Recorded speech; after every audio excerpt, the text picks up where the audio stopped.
നമസ്കാരം. മലങ്കര ദർശനിലേക്ക് എല്ലാവർക്കും സ്നേഹപൂർവമായ സ്വാഗതം. സംഗീതത്തെ ഇഷ്ടപ്പെടാത്തവരും സംഗീതത്തെ അകമറിഞ്ഞ് സ്നേഹിക്കാത്തവരുമായി ആരുമുണ്ടാവില്ല. സംഗീതത്തിൻ്റെ ഭാഷ വ്യത്യസ്തമായ ഭാഷയാണ്.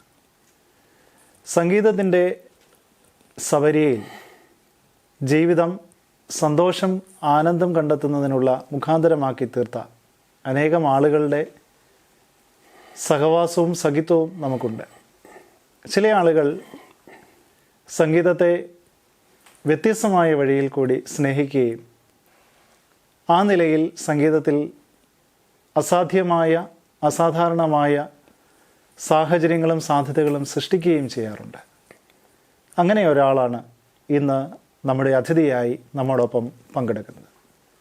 മലങ്കര മാർത്തോമാ സുറിയാനി സഭയുടെ തിരുവനന്തപുരം, കൊല്ലം ഭദ്രാസനത്തിൽ ഉൾപ്പെട്ട പേരൂർക്കട എബനേസർ മാർത്തോമാ ഇടവക അംഗമായിരിക്കുന്ന മിസ്റ്റർ ചെറിയാൻ ജേക്കബ് ആവിക്കോട്ട് ഇന്ന് നമ്മുടെ അതിഥിയായി നമ്മോടൊപ്പം പങ്കുചേരുന്നു. സാറിനെ സന്തോഷത്തോടെ സ്വാഗതം ചെയ്യുന്നു. സംഗീതത്തെ ഏറെ സ്നേഹിക്കുന്ന ഒരാളെന്ന നിലയിലും സംഗീതം വ്യത്യസ്തമായ തരത്തിൽ കൈകാര്യം ചെയ്യുന്ന ഒരാളെന്ന നിലയിലും സംഗീതത്തെ എങ്ങനെയാണ് ചെറുപ്പം മുതൽ സമീപിക്കാൻ തുടങ്ങിയത്, എങ്ങനെയാണ് ആ ഒരു സ്വാധീനം ജീവിതത്തിൽ കടന്നു വരുവാൻ മുഖാന്തരമായി തീർന്നത് ഒന്ന് പങ്കുവയ്ക്കാമോ? സത്യം പറഞ്ഞാൽ ദൈവകൃപയാണ്. ഞാൻ ഒരു ഹൈസ്കൂളിൽ പഠിക്കുമ്പോഴാണ് ആദ്യമായിട്ട് ഞാൻ ഈ ഹാർമോണിക്ക കേൾക്കുന്നത്. അങ്ങനെ അതിൻ്റെ സ്വരവും അതും എനിക്കൊരു വളരെ വ്യത്യസ്തമായിട്ട് തോന്നി. പിന്നെ എൻ്റെ അമ്മ നല്ലപോലെ ചവിട്ട് ഹാർമോണിയം പ്ലേ ചെയ്യുമായിരുന്നു. അതാണ് ഒരു ജനറ്റിക് ആയിരിക്കും എനിക്ക് ലഭിച്ചതെന്ന് ഞാൻ ഓർക്കുന്നു. അങ്ങനെയാണ് സംഗീതത്തോട് എനിക്ക് ഭയങ്കര ഒരു താല്പര്യം വന്നതും. അങ്ങനെ എൻ്റെ ഒരു സുഹൃത്തുണ്ടായിരുന്നു എൻ്റെ കൂടെ പഠിച്ച്, മിസ്റ്റർ ഫേബിൻ പെരേര. അദ്ദേഹത്തിൻ്റെ മാതാപിതാക്കൾ മലേഷ്യയിലായിരുന്നു. അപ്പോൾ അവിടെ നിന്ന് ഈ ഹീറോ എന്ന് പറഞ്ഞൊരു ഹാർമോണിക്ക കൊണ്ടുവന്ന് അങ്ങനെ പ്ലേ ചെയ്യുമായിരുന്നു. അതെനിക്ക് വളരെ അമേസിംഗ് ആയിട്ട് തോന്നി, അതിൻ്റെ സൗണ്ടും ഒക്കെ. അപ്പോൾ അന്ന് മുതൽ എനിക്കൊരു വലിയ ആഗ്രഹം ഉണ്ടായിരുന്നു പഠിക്കണമെന്ന്. അങ്ങനെ സ്വന്തമായിട്ട് ഊതി പഠിച്ചതാണ് ഞാൻ, അല്ലാതെ എങ്ങും പോയി പഠിച്ചതൊന്നുമല്ല. അത് ദൈവദത്തമായിട്ട് കിട്ടിയ ഒരു ദൈവകൃപയാണ്. അങ്ങനെ ആണ് സംഗീതത്തോട് താല്പര്യമുണ്ട്. സംഗീതത്തെ വ്യത്യസ്തമായ തരത്തിൽ സ്നേഹിക്കുന്ന ഒരാളെന്ന നിലയിൽ ആണ് ഞാൻ സാറിനെ പരിചയപ്പെടുത്തിയത്. സാറ് ഏതൊക്കെ ഇൻസ്ട്രുമെൻറ്റ്സ് കൈകാര്യം ചെയ്യും, എങ്ങനെയാണ് അത് നമ്മുടെ ആത്മീയ ജീവിതവുമായി ബന്ധപ്പെടുത്തി സാർ അതിനെ കൈകാര്യം ചെയ്യുന്നത് എന്നൊന്ന് പങ്കുവയ്ക്കാം. ഞാൻ ഈ ഹാർമോണിക്ക പ്ലേ ചെയ്യും, കീബോർഡും പ്ലേ ചെയ്യും. അതും ഞാൻ ഈ പറയുന്ന പോലെ സ്വന്തമായി പഠിച്ചതാണ്. കുറേ ബേസിക് നോട്ട്സൊക്കെ പോയി പഠിച്ചിട്ട് പിന്നെ സ്വന്തമായി ഞാൻ ഡെവലപ്പ് ചെയ്തതാണ്. അത് ആത്മീയ ഗീതങ്ങൾ പാടാനാണ് അധികവും ഇത് ഉപയോഗിക്കാറുള്ളത്. സെക്യുലർ സോങ്സ് അധികം ചെയ്യാറില്ല.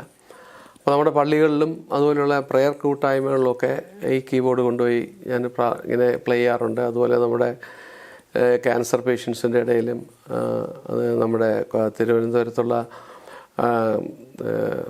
ഒരു സെൻ്ററുണ്ട്, മെഡിക്കൽ കോളേജിന് അടുത്തുള്ള രോഗികളെ ശുശ്രൂഷിക്കുന്ന, അവിടെയൊക്കെ ആഴ്ചയിലൊക്കെ ഒരു ദിവസം സ്ഥിരമായി പോകുമായിരുന്നു. ഇപ്പോൾ ഇടയ്ക്ക് അതിനൊരു സ്ലോട്ട് കിട്ടും നമുക്ക് അവിടെ പോയി ചെയ്യാനായിട്ട്, അങ്ങനെ ചെയ്യും. പിന്നെ ക്യാൻസർ പേഷ്യൻസിൻ്റെ ഇടയ്ക്കും ഇങ്ങനെയുള്ള സ്ഥലങ്ങളിലൊക്കെ കീബോർഡൊക്കെ വെച്ച് പാട്ടുകളൊക്കെ പാടാറുണ്ട്. പള്ളിയിലുമൊക്കെ പ്രയർ ഗ്രൂപ്പുകളിലൊക്കെ പാടാറുണ്ട്. അധികവും ആത്മീയ കാര്യങ്ങൾക്കാണ് കീബോർഡ് ഉപയോഗിക്കാറുള്ളത്. സാറ് സംഗീതത്തെ സ്നേഹിക്കുന്നു മാത്രമല്ല, ഇടവകയുടെയും സഭയുടെയും ആത്മീയ കാര്യങ്ങളിലും ഓർഗനൈസേഷൻസിൻ്റെ എല്ലാ പ്രവർത്തനങ്ങളിലും വളരെ സജീവമായി പ്രവർത്തിക്കുന്ന ഒരാളാണ് എന്ന് മനസ്സിലാക്കാൻ കഴിഞ്ഞിട്ടുണ്ട്. സംഗീതത്തെ സ്നേഹിക്കുന്നു എന്നതിനേക്കാൾ ഉപരി ദൈവത്തെ സ്നേഹിക്കുന്നു, സഭയെ സ്നേഹിക്കുന്നു എന്നതാണ് സാറിൻ്റെ ജീവിതത്തിൻ്റെ അനുഭവം എന്ന് ഞാൻ മനസ്സിലാക്കുന്നു. എന്താണ് സംഗീതം ദൈവത്തോട് അടുപ്പിക്കുന്നതിനുള്ള മുഖാന്തരമാണ് എന്ന് പറയുന്നതിന് കാരണം? ഞാൻ മനസ്സിലാക്കുന്നത്, നമ്മൾ ഈ മനസ്സൊക്കെ വളരെ വിഷമിച്ചിരിക്കുന്ന സമയത്ത് നല്ല ഒരു സംഗീതം, നല്ലൊരു പാട്ട് കേൾക്കുമ്പോൾ അതിലുള്ള വേർഡ്സ് അത് നമ്മളെ ഒക്കെ ഒത്തിരി അട്രാക്റ്റ് ചെയ്യാറുണ്ട്. ഇപ്പോൾ വളരെ ദുഃഖത്തിലും വിഷമത്തിലും ഒക്കെ ഇരിക്കുന്ന സമയങ്ങളിലാണ് ഈ സംഗീതം നമ്മളെ വളരെയധികം ആകർഷിക്കുന്നത്. അതിൻ്റെ ചില വാക്കുകൾ അത് നമ്മുടെ ജീവിതത്തിലെ അനുഭവമായിട്ട് ബന്ധപ്പെടുമ്പോൾ അത് നമുക്ക് വലിയൊരു ആശ്വാസവും ഒരു സമാധാനവും ഒരു പ്രതീക്ഷയും ഒരു പ്രത്യാശയും ഒക്കെ നമുക്ക് ലഭിക്കാറുണ്ട്. അപ്പോൾ സംഗീതത്തിന് വലിയ ഒരു മാസ്മരിക ശക്തി ഉണ്ടെന്ന് ഞാൻ വിശ്വസിക്കുന്നുണ്ട്. അപ്പോൾ സംഗീതം ഒത്തിരി പേർക്ക് സംഗീതത്തിലൂടെ സൗഖ്യം വരെ ലഭിച്ചതായിട്ട് എനിക്കറിയാം. അത് സംഗീതം നമ്മുടെ ജീവിതത്തിലുടനീളം, നമ്മുടെ ജീവിതം തന്നെ ഒരു സംഗീതമാണല്ലോ. ആരോഹണം അവരോഹണം പോലെ പല പല സ്കെയിലാണല്ലോ പോകുന്നത്. അപ്പോൾ ഈ സംഗീതം നമുക്ക് ഒത്തിരി സഹായം ചെയ്യുന്നുണ്ട്. നമ്മളത് കേൾക്കുമ്പോൾ, ചില പാട്ടുകളൊക്കെ കേൾക്കുമ്പോൾ നമ്മളെ ഒത്തിരിയധികം നമ്മളെ സഹായിക്കാറുണ്ട്. സംഗീതം വളരെ ആവശ്യമാണ് നമ്മുടെ ജീവിതത്തിൽ. ആത്മീയ ജീവിതത്തിൽ സംഗീതം നമ്മളെ വളർത്തുന്നു, ദൈവവുമായി അടുപ്പിക്കുന്നു. തീർച്ചയായിട്ടും. അപ്പോൾ അതിൻ്റെ ഒരു അനുഭവമോ അതിനെ ഒന്ന് സാധൂകരിക്കുന്നതിനുള്ള ഒരു സാഹചര്യമോ ഒന്ന് പറയാമോ? ജീവിതത്തിൽ ഒത്തിരി തിക്തമായ അനുഭവങ്ങൾ കൂടെയൊക്കെ പോയിട്ടുണ്ട്. എൻ്റെ വൈഫിനൊക്കെ ചില പ്രത്യേക രോഗ അവസ്ഥയിൽ കൂടെയൊക്കെ പോയിട്ടുണ്ട്. ആ നിമിഷങ്ങളിലൊക്കെ ഈ ദൈവവചനവും അതുപോലെ ആത്മീയ ഗീതങ്ങളുമൊക്കെ നമ്മളെ ഒത്തിരി ആശ്വസിപ്പിച്ചിട്ടുണ്ട്. നമുക്കറിയാം, ചില ജീവിത നിമിഷങ്ങളിലൊക്കെ ചില ചോദ്യങ്ങൾക്ക് മറുപടി പറയാൻ പറ്റാത്ത നിസ്സഹായതയൊക്കെ ഉള്ള നിമിഷങ്ങളിൽ ദൈവസന്നിധിയിൽ അല്പസമയം ഇരിക്കുമ്പോൾ, അല്ലെങ്കിൽ നല്ല ഗാനങ്ങൾ കേൾക്കുമ്പോൾ, ദൈവവചനം ധ്യാനിക്കുമ്പോഴൊക്കെ കിട്ടുന്ന ഒരു മനുഷ്യർക്കാർക്കും തരാൻ പറ്റാത്തൊരു ദൈവിക സമാധാനവും സന്തോഷമൊക്കെ ലഭിക്കാറുണ്ട്. ഒരു വലിയ പ്രത്യാശ. അതെങ്ങനെയാണെന്ന് ചോദിച്ചാൽ എനിക്ക് പറയാൻ അറിയത്തില്ല. അതൊരു പരിശുദ്ധാത്മാവിൻ്റെ കൃപയാണെന്നല്ലാതെ മറ്റൊന്നും എനിക്ക് പറയാറില്ല. അങ്ങനെ സംഗീതം നമ്മുടെ ലൈഫിൽ നമ്മളെ ഒത്തിരി ഒത്തിരി ഒത്തിരി നമ്മളെ വേറെ ഒരു ലെവലിലേക്ക് നമ്മളെ കൊണ്ടുപോകും. അത് കാനോട്ട് ബി എക്സ്പ്ലെയിൻഡ്. അത് നമുക്ക് ഇങ്ങനെ പറഞ്ഞ് മനസ്സിലാക്കാൻ പറ്റത്തില്ല. അത് അനുഭവമാണ്. ആ അനുഭവത്തിൽ കൂടെയൊക്കെ ധാരാളം പോയിട്ടുണ്ട്. സാറിൻ്റെ പ്രൊഫഷണൽ ലൈഫ് എങ്ങനെയായിരുന്നു? എന്തായിരുന്നു സാറിൻ്റെ ജീവിതത്തിൻ്റെ ഒരു പ്രൊഫഷണൽ മാർഗങ്ങൾ എന്തൊക്കെയായിരുന്നു എന്നൊന്ന് പങ്കുവയ്ക്കാം. ഞാൻ ബേസിക്കലി ഒരു കൊമേഴ്സ് ഗ്രാജുവേറ്റാണ്. അക്കൗണ്ട്സ് ആണ് എൻ്റെ താല്പര്യം. പിന്നെ സ്വന്തമായിട്ട് ബിസിനസ് ചെയ്യുമായിരുന്നു. I M A business professional. അപ്പോൾ VSSC വിക്രം സാരാഭായ് സ്പേസ് സെൻറ്ററിൽ അവിടുത്തെ സ്പേസ് ആപ്ലിക്കേഷൻ ഉപയോഗിക്കുന്ന high purity lab chemicals supplier ആയിരുന്നു. റേറ്റ് കോൺട്രാക്ട് സപ്ലയർ ആയിരുന്നു ഫോർ ദ ലാസ്റ്റ് 36 years. അത് ഞാനിപ്പോൾ മതിയാക്കി. അവിടുത്തെ സപ്ലയർ ആയിരുന്നു ഇത്രയും വർഷം കണ്ടിന്യൂറ്റ്. ബിസിനസ്സായിരുന്നു എൻ്റെ മെയിൻ ഇത്. അപ്പോൾ അതിലൂടെ തന്നെ ഞാൻ സംഗീതത്തിനും സമയം കണ്ടെത്തും. പിന്നെയുള്ള മറ്റുള്ള പാലിയേറ്റീവ് കെയർ ഉള്ള ഞങ്ങളുടെ ഇടവകയിലുള്ള പ്രവർത്തനങ്ങളുണ്ട്. അങ്ങനെയുള്ള പ്രവർത്തനങ്ങളിലൊക്കെ ഇതും സൈമൾട്ടേനിയസ് ആയിട്ട് സമയം കണ്ടെത്തി ചെയ്യുമായിരുന്നു. നമ്മുടെ ഇടവകയെ സംബന്ധിച്ച് സാറിൻ്റെ ഒരു പ്രവർത്തനങ്ങളെ വളരെയധികം ശ്ലാഘിക്കുന്ന ഒരു സാഹചര്യമുണ്ട്. അതായത് എല്ലാ കാര്യങ്ങളിലും സാറ് സജീവമാണ്. പ്രത്യേകിച്ച് ഈ അടുത്ത സമയത്ത് EBS പോലെയുള്ള പുതിയ ആശയങ്ങളും ശുശ്രൂഷ മുഖാന്തരങ്ങളും ഒക്കെ കണ്ടെത്തുന്നതിൽ നിങ്ങളുടെ ഇടവക പ്രത്യേകം താല്പര്യം കണ്ടെത്തി. അത് മാർത്തോമാ സഭയിലെ തന്നെ പുതിയൊരു ചുവടുവയ്പ്പായിരുന്നു. അതെ അതെ. അപ്പോൾ ഇടവക തലത്തിൽ ചെയ്യുന്ന ശുശ്രൂഷകളും അതിൻ്റെ ഒരു ശുശ്രൂഷയുടെ പല തലങ്ങളുമൊക്കെ നേരിട്ട് മനസ്സിലാക്കിയിട്ടുണ്ടല്ലോ, അതൊന്ന് പങ്കുവയ്ക്കാം. തീർച്ചയായിട്ടും. ഈ EBSൻ്റെ ഇങ്ങനൊരു ആശയം കൊണ്ടുവന്ന ഞങ്ങളുടെ ബഹുമാനപ്പെട്ട ബിനോയ് ജെ തോമസ് അച്ഛനാണ്. അച്ഛൻ്റെ ഒരു പൂർണ്ണരൂപം ഒന്ന് പറയാം. Elderly Bible school. നമ്മൾ VBS ഉണ്ടല്ലോ, വെക്കേഷണൽ, അതുപോലെ എൽഡേഴ്സിന്. അത് അച്ഛനെ ഈ ആശയം കൊണ്ടുവന്നപ്പോൾ ഞങ്ങൾക്കൊക്കെ വലിയൊരു സംശയമായിരുന്നു എന്താണ് ഈ ചെയ്യാൻ പോകുന്നത്. പക്ഷേ വിനോദ് അച്ഛനും കൊച്ചമ്മയും കൂടെ വന്ന് അത് വളരെ ഭംഗിയായിട്ട്, അതിന് ദൈവവചനമുണ്ട്, നല്ല ഡിസ്കഷൻസ് ഉണ്ട്, നല്ല ഓരോരുത്തരുടെ കഴിവുകൾ അവതരിപ്പിക്കുന്ന ചില നല്ല നിമിഷങ്ങളുണ്ട്. അപ്പോൾ 2-3 ദിവസം റിയലി ഞങ്ങളെല്ലാവരും അത് വളരെയധികം എൻജോയ് ചെയ്തു. അപ്പോൾ അതാണ് ഒരു സംഭവം. പിന്നെ ഞങ്ങളുടെ ഇടവയിൽ നല്ലൊരു പാലിയേറ്റീവ് കെയർ ഉണ്ട്. കഴിഞ്ഞ 15 വർഷമായിട്ട് ദൈവകൃപയിൽ നടത്തുന്ന ഇടവക ജനങ്ങളുടെ സപ്പോർട്ടോടുകൂടി വരുന്ന എല്ലാ കാലാകാലങ്ങളിലും മാറി വരുന്ന എല്ലാ വൈദികരും, ദൈവകൃപയുള്ള വൈദികർ അതിന് നേതൃത്വം തരികയും അത് ഭംഗിയായിട്ട് പോകുന്നുണ്ട്. ഏതാണ്ട് 180 രോഗികളും കുറേ 10-80 കുഞ്ഞുങ്ങളെ നമ്മൾ ശുശ്രൂഷിക്കുന്നുണ്ട്. ഒത്തിരി റീഹാബിലിറ്റേഷൻ പ്രോസസ്സൊക്കെ ചെയ്യുന്നുണ്ട്. അതൊരു നല്ല ശുശ്രൂഷ. പിന്നെ എൽഡർലി ആയിട്ടുള്ള ആൾക്കാരുടെ ഇടയിൽ പ്രവർത്തിക്കുന്നുണ്ട്. സമയം കിട്ടുമ്പോഴൊക്കെ ഈ വയസ്സായിരിക്കുന്ന ആൾക്കാരുടെ വീടുകളിൽ പോവുകയും അവരുടെ ഏകാന്തതയിലൊക്കെ അവരുടെ വിഷമങ്ങളും പ്രയാസങ്ങളും ഒക്കെ സംസാരിക്കുകയും അവർക്ക് വേണ്ടി പ്രാർത്ഥിക്കുകയൊക്കെ ചെയ്യുന്ന വിഷയങ്ങളുണ്ട്. പിന്നെ ഞങ്ങളുടെ പ്രെയർ ഗ്രൂപ്പുകളിലൊക്കെ സമയം കിട്ടുമ്പോൾ എനിക്കറിയാവുന്ന വിധത്തിലുള്ള ദൈവവചനവും ഞാൻ പങ്കുവയ്ക്കാറുണ്ട്.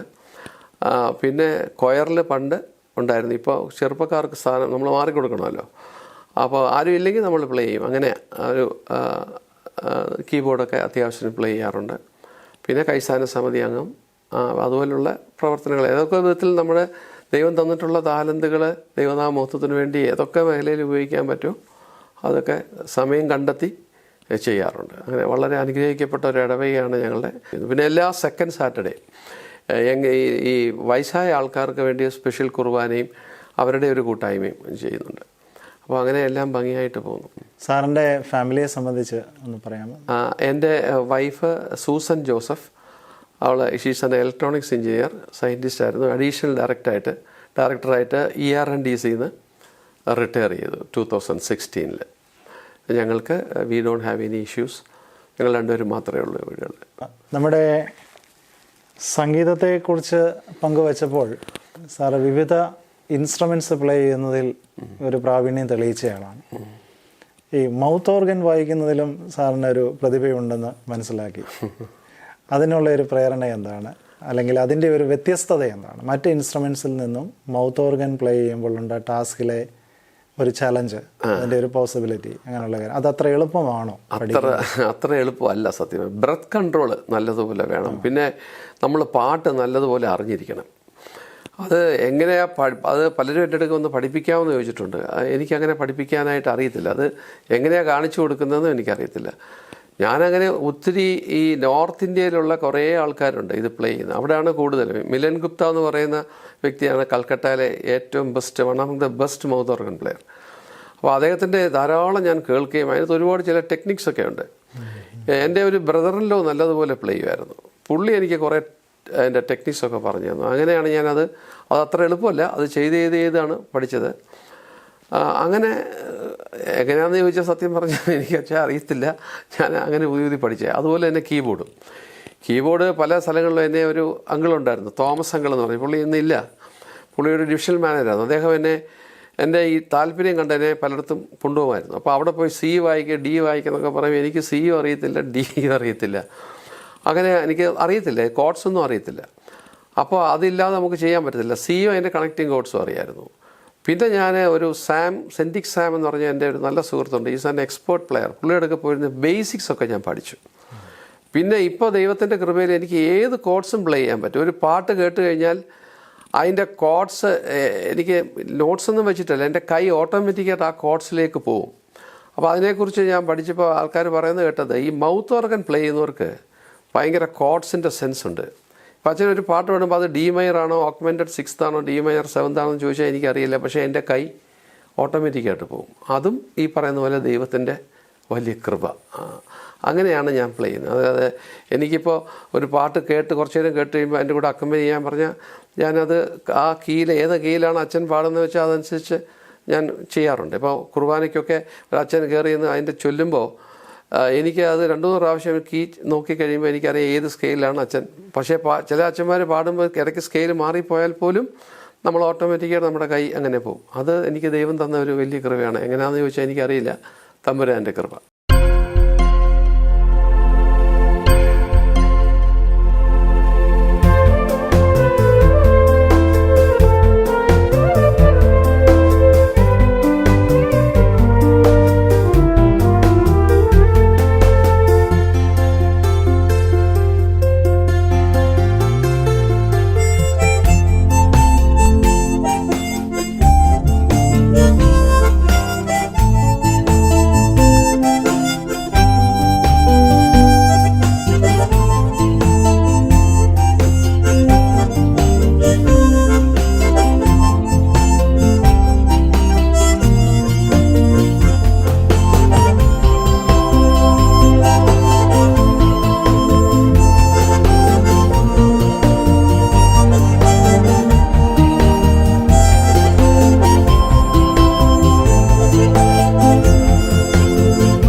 മനസ്സിൽ സംഗീതമുണ്ട്, അത് മാത്രമല്ല സംഗീതത്തെ ആഴമായി സ്നേഹിക്കുന്നു. തീർച്ചയായിട്ടും. അപ്പം നമ്മുടെ ശരീരവും മനസ്സും ഒക്കെ സംഗീതവുമായിട്ട് ബന്ധപ്പെട്ട് നിൽക്കുമ്പോൾ സംഗീതത്തിൻ്റെ പുതിയ മേഖലകളും വഴികളും ഒക്കെ തുറക്കപ്പെടും. നമുക്ക് കുറേയധികം ഇൻഡ്യൂഷൻസ് ലഭിക്കും, അത് യാതൊരു സംശയമില്ല. നമ്മുടെ ഈ യങ് ജനറേഷനെ സംബന്ധിച്ച് പൊതുവെ പറയാറുള്ള ഒരു കമൻറ്റ് അല്ലെങ്കിൽ അവരെ സംബന്ധിച്ചുള്ള ഒരു ക്രിറ്റിസിസം, പുതിയതായ കാര്യങ്ങൾ പഠിക്കാനുള്ള ക്ഷമയില്ല എന്ന് പറയാറുണ്ട്. അത് എല്ലാം ആപ്ലിക്കബിൾ ആണോ, എല്ലാവർക്കും അത് ആ പറഞ്ഞ കാര്യത്തോട് എല്ലാവർക്കും യോജിപ്പുണ്ടോ എന്ന് അറിഞ്ഞുകൂടാ. എന്നാലും പൊതുവെ ഒരു ക്ഷമയുടെ ടോളറൻസ് ലെവൽ പലതും കുറവാണ് എന്ന് നമുക്ക് മനസ്സിലാക്കാൻ കഴിഞ്ഞിട്ടുണ്ട്. അപ്പോൾ പുതിയൊരു കാര്യം പഠിക്കുന്നത്, പ്രത്യേകിച്ച് സംഗീതം പഠിക്കുന്നതിന് നല്ല ക്ഷമ ആവശ്യമാണ്. അപ്പോൾ ആ ക്ഷമയുടെ തലത്തെ വളർത്തുന്നതിന് സംഗീത പഠനവും സംഗീതത്തിൻ്റെ ഉപയോഗവും നമ്മളെ സഹായിക്കും. സാറിൻ്റെ അനുഭവത്തിൽ അങ്ങനെ? ഇതിനകത്ത് വേണ്ടത് ക്ഷമ വളരെ ആവശ്യമാണ്. അച്ഛൻ പറഞ്ഞാൽ ശരിയാണ്. പക്ഷേ അത് ക്ഷമ വരണമെങ്കിൽ നമുക്കൊരു പാഷൻ വേണം അതിനോട്. നമ്മൾ ഏത് കാര്യം ചെയ്താലും നമുക്കതൊരു കമ്മിറ്റ്മെൻറ്റ് അല്ലെങ്കിൽ അതൊരു പാഷൻ മണിക്കൂറുകളെടുക്കും ചില പാട്ടുകൾ പഠിക്കാനായിട്ട്. പ്രത്യേകിച്ച് ഹാർമോണിക്കയൊക്കെ ചില മൈനർ സ്കെയിൽസൊക്കെ പാടാൻ ഭയങ്കര പാടാണ്. അതിനിപ്പോൾ കീ ഒക്കെ നമ്മൾ ഈ ബട്ടൺ മൂത്താറുകളുണ്ട് സൈഡിൽ, കീ ചേഞ്ചസ് അതൊക്കെ വെച്ചിട്ട്. അപ്പോൾ കീബോർഡാണ്. ഇപ്പോൾ ഞങ്ങളുടെ പള്ളിയിൽ തന്നെ നല്ല ചെറുപ്പക്കാർ പിള്ളേരുണ്ട്, താല്പര്യത്തോടെ വരുന്നവരുണ്ട്. പിന്നെ പിടിച്ചിട്ട് നമുക്ക് പഠിപ്പിക്കാൻ പറ്റത്തില്ല, ഒരു ഇൻബോണാണ്, പിന്നെ കുറേ ജെനറ്റിക്കാണ്. ഇപ്പോൾ എല്ലാവർക്കും പാട്ടുകാരാകാൻ പറ്റത്തില്ല, അത് ദൈവം തരുന്ന ഒരു വലിയ കൃപയാണ്. പക്ഷേ അതിനെ നമ്മൾ വളർത്തണം, കൂടുതൽ സമയം ഇരിക്കുകയും അതിനൊരു പാഷൻ ഉണ്ടെങ്കിൽ നമ്മൾ സമയമില്ലെന്ന് പറയുന്നത് തെറ്റാണ്. സമയം എല്ലാവർക്കും ഉണ്ട്, സമയം കണ്ടെത്തണം. നമുക്ക് താല്പര്യം ഉണ്ടെങ്കിൽ നമുക്ക് സമയം കിട്ടും. പിന്നെ അതിൽ നമ്മളങ്ങ് ഇരിക്കും, മണിക്കൂറുകൾ ചിലപ്പോൾ ഇരുന്ന് പോകും. അങ്ങനെ ആ പാഷൻ ഉണ്ടെങ്കിൽ അത് ചെയ്യാൻ പറ്റത്തുള്ളൂ. യു ക്യാൻ ബിക്കം അതിൻ്റെ. ഇപ്പോൾ അടുത്ത് ഞങ്ങളുടെ ഇടവകയിലൊക്കെ ഈ ഓരോ കാലഘട്ടത്തിലും കുട്ടികൾ പഠിച്ച് അവർ കല്യാണമൊക്കെ കഴിഞ്ഞ് കുട്ടികൾ പോകുമ്പോൾ പിന്നെ കുട്ടികൾ വരണമല്ലോ. അപ്പോൾ അവരിയ്ക്കുമ്പോൾ തന്നെ താഴെയുള്ള കുഞ്ഞുങ്ങളെ ഒരു സെക്കൻഡ് ലെവൽ ഓഫ് മാനേജ്മെൻറ്റ് എന്ന് പറയുന്ന പോലെ അവരെയും ഇരുത്തി പഠിപ്പിക്കും. കുറേയൊക്കെ തെറ്റും, കുഴപ്പമില്ല, അവരെ ഇരുത്തി പഠിപ്പിച്ച്. അപ്പോൾ അങ്ങനെ ഒരു സീരീസ് ഓഫ് കുട്ടികൾ ഞങ്ങളുടെ പള്ളിയിലുണ്ട്. പിന്നെ ഞങ്ങളെപ്പോലുള്ള മുതിർന്നവർ മാറി നിൽക്കും. കാര്യം അവിടെ അവർ ചെയ്യട്ടെ, എല്ലാം ചെയ്യട്ടെ. അങ്ങനെ കുട്ടികൾ ചെയ്യും. ഇപ്പോൾ ചിലർക്ക് പരീക്ഷ വരും, അല്ലെങ്കിൽ പെട്ടെന്ന് കുഞ്ഞുങ്ങളൊന്നും വരുന്നില്ല. ഇപ്പോൾ കൺവെൻഷനൊക്കെ വരുമ്പോൾ പിള്ളേരെ കിട്ടില്ല, നമുക്കറിയാമല്ലോ, അവർ പഠിക്കാനും ഒക്കെ പോകുന്നു. ആ സമയത്ത് നമ്മളെപ്പോലുള്ള മുതിർന്നവർ ആ സ്ഥലത്ത് ഒരു സ്റ്റെപ്പിനി ടയറിന് പോലെ എപ്പോൾ വിളിച്ചാലും അത് ഫില്ല് ചെയ്യുക. പള്ളിയുടെ ശുശ്രൂഷ ഭംഗിയായിട്ട് പോകണം.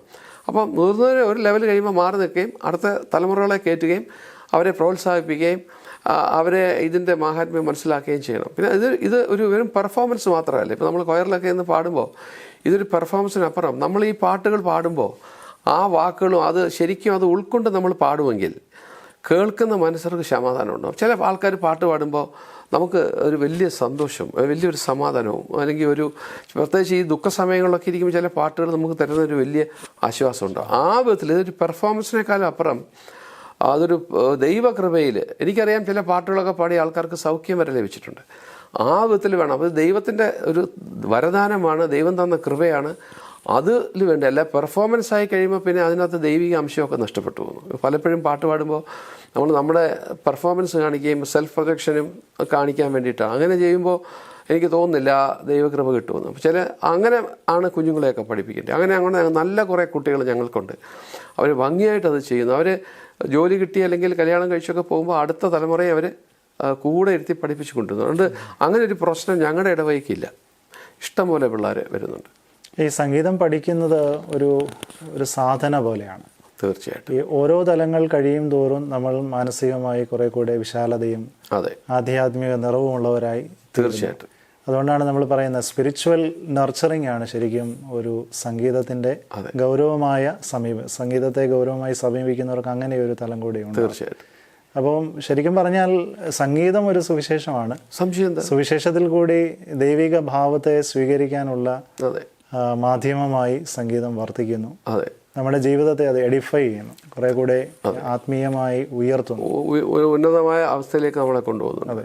അപ്പോൾ ഇത്രയും സമയം ഞങ്ങളോടുകൂടെ ചേർന്നതിലുള്ള പ്രത്യേക സന്തോഷം അറിയിക്കുന്നു. ഈ പ്രേക്ഷകർക്കെല്ലാം തന്നെ ഇന്നത്തെ ഈ പങ്കുവയ്ക്കൽ അനുഗ്രഹത്തിന് കാരണമായി തീർന്നു എന്ന് വിചാരിക്കുന്നു. സംഗീതത്തെ സ്നേഹിക്കുന്ന എല്ലാവർക്കും ഇതൊരു മാതൃകയും പാഠവുമായി തീരട്ടെ. സഭാ ശുശ്രൂഷയിലായിരിക്കുന്നവർക്കും ചില ഉൾക്കാഴ്ചകൾ ലഭിച്ചു എന്ന് തീർച്ചയായും വിചാരിക്കുന്നു. ദൈവം നമ്മെ എല്ലാവരെയും അനുഗ്രഹിക്കട്ടെ. വീണ്ടും നമുക്ക് ദൈവകൃപയിൽ ആശ്രയിച്ചുകൊണ്ട് ഒരുമിച്ച് കാണാമെന്നുള്ള പ്രത്യാശയിൽ വാക്കുകൾക്ക് വിരാമം കുറിക്കുന്നു. ഈ എപ്പിസോഡ് ഇവിടെ പൂർണ്ണമാകുന്നു. എല്ലാവർക്കും സ്നേഹപൂർവമായ നന്ദി.